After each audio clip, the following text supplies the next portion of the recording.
No. So what we're trying to do is we're trying to make the worm's new environment as similar to their natural environment as possible. So also, having the paper and the straw allows them to have lots of places to crawl through.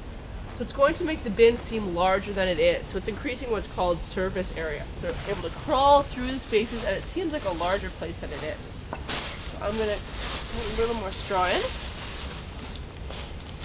Also, the reason we use newspaper is the newspaper is going to absorb the water we're going to add. So it's going to help to keep the bin moist. Okay, so now I've got a question for you. Who thinks that worms have teeth? Raise your hands. Who thinks that worms do not have teeth? Very good. Looks like you guys are doing some reading. Excellent. So, because worms don't have teeth, they need some other mechanism to allow them to break down that food, and that's called a gizzard. Can I say that with me? A Gizzard. Perfect. So it works similar to a washing machine. So what's going to happen is, this gizzard is inside the worm up towards its head. And if anyone put their hands together like this, the gizzard grinds back and forth like the ringers of the washing machine. So it's going to break down the food once it's been added. Okay? The deal with the gizzard is that it needs some other material in order to break down the food, and that material is sand. So we need to add some sand into the bin in order for the worms to be able to break down that food. So this sand's a bit wet today, so we're just going to shake it on, but I do need a volunteer to help me. This side, Catherine, come on up. So normally we'd have you put your hand inside, but it's pretty mucky today. So instead, maybe we can shake this bucket into the bin, just gently, and it'll start to come out. Okay, keep on shaking, keep on shaking. There we go, it's coming. Okay, go ahead and you can help me, and we're going to direct it at different spots of the bin. Good. Okay, so the important thing about this sand is that it is sand from a playground. So maybe a little more, and not sand from a beach. Think about that for a moment. What is it about beach sand that the worms might not like? Thanks, Catherine. Because it's hot. Good guess. Anyone else want to take a guess? What do you think? Because a bit of salty. Very good. It's too salty. The worm's natural environment is very low in salt, and so if you're adding sand into their new home that's very salty, it could make them sick. It changes the way that water goes into and out of their body. So it's very important to not add sand from a beach. Add a little more sand here. Okay. I'm going to mix that around.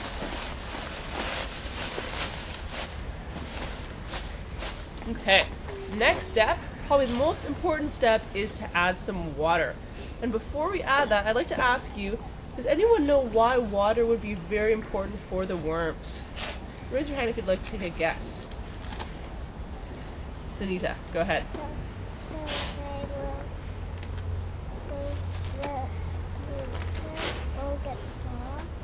So the what, sorry?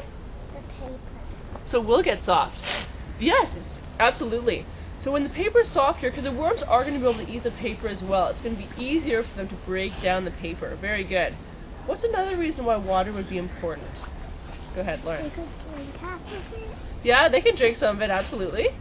And let's think about, has anyone seen a worm on a sidewalk and it appears to not be moving anymore, maybe on a sunny day? Has anyone seen that? What do you think has happened to that worm? It got dry. Absolutely. So what it really would have needed is some water, because it's going to be very difficult for the worm to move if it is too dry. Also, worms need water for a reason that humans don't.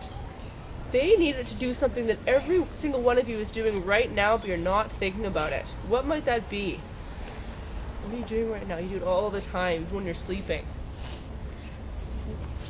What do you think? Dreaming, that's a good guess. It's either through your mouth or through your nose. There, you got it. Breathing. Worms need water on their skin at all times in order to be able to breathe. Because the water allows the oxygen, so it's in the air, to go right through their skin into their blood. And so it supplies them with oxygen. So that's very different from humans. So that's why you have to make sure the bin is wet enough. So it should feel like a wrung out kitchen sponge. Okay, it's very important. So who's going to help me add some water to the bin? How about right there, the purple jacket, coming up. You're going to take this and you're going to tip it and you're going to make sure you wet every single corner. So go ahead. Okay. all the paper wet. Keep on going, make sure you get every corner. Yeah, finish it off. Very nice. Thank you very much. Okay, so now I'm going to mix these layers around. We'll put on the gloves. Okay, so you're going to see the newspaper is the ideal material because it absorbs this water. It's going to help to maintain the moisture.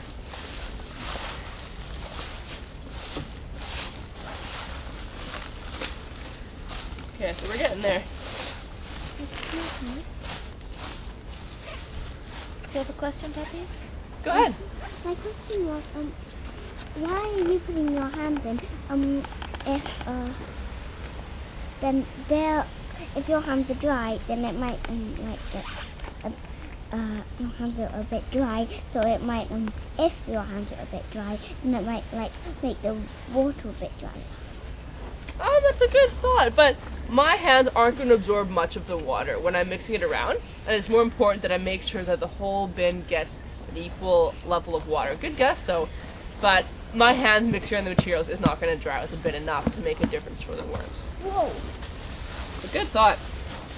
Okay, next thing we're going to talk about is the kinds of foods we're going to be able to add to the bin for the worms. Who knows one type of food that can be added? Go ahead. Apple crisp. Very good, apple cores. Lauren. Tea bags. Tea bags, excellent answer. So in terms of the tea bags, you can add the whole bag, including the piece of string and the little piece of paper, but you must remove the staple, because if the worm swallows that staple, it could hurt its digestive system. So it could hurt it as the staple goes through its body. What's another one? Eggshells. Very good. You can absolutely add eggshells, but you need to make sure that you rinse off the eggshells because it can attract other pests and create odors. What are some other ones? What do you guys think? So we've got a fruit. What about a vegetable? Who can name me one vegetable that could be added? Lucy. Apple. We got that. That's a good one, but that's a fruit. How about a vegetable? Yes, go ahead. Think of any vegetable for me? What about one vegetable you might see in your salad? Oh, that's a good one. That's a fruit. Can you guys think of a vegetable? Ming, what do you think? Very good. Well, you can add leaves. So you could add lettuce leaves, or you could add simply fall leaves. So if you're making your own bin, you can add dried out leaves because it's sometimes hard to find straw in the city. Rather hard, I would say. So yeah, leaves, absolutely. What about a vegetable? You guys must know. Trinita.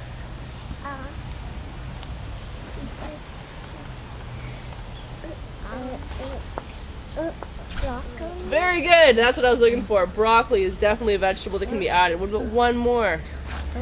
Right there. Yeah, go ahead. Perfect. So in terms of the fruits and the vegetables, you can't add any fruits or vegetables that have been dipped in any sauces or spices. You want to keep the bin as neutral or as plain as possible because the worms aren't used to having seasoned foods. So you want to make sure that you keep it nice and plain. Also, you can even add coffee grounds into the bin. So you're not going to go and pour a cup of coffee in, but the brown pulp that is used to make the coffee, that can be added into the bin. Got a couple other weird ones. Let's say your parents were to cut your hair. You can put some of those hair clippings directly into the bin because the worms can break down the hair clippings. And another strange one, I doubt any of you do your laundry yet, but if you do, or if you've seen your parents do their laundry, the little lint trap that traps the lint, you can add the lint from the dryer into the bin as well. So the worms are pretty diverse in what they can really digest, but you got to make sure you change up their diet. You don't want to give them the same thing to eat every day. Okay, it's important to vary what you give them. Okay, so we're going to have a few eggshells and such, and we're going to add the worms. We're going to add a bit of food into it, and then we're going to add some more at the end. We're going to make sure we have enough to supply you guys for the first week. So before we go into the next step, we're going to play a little game.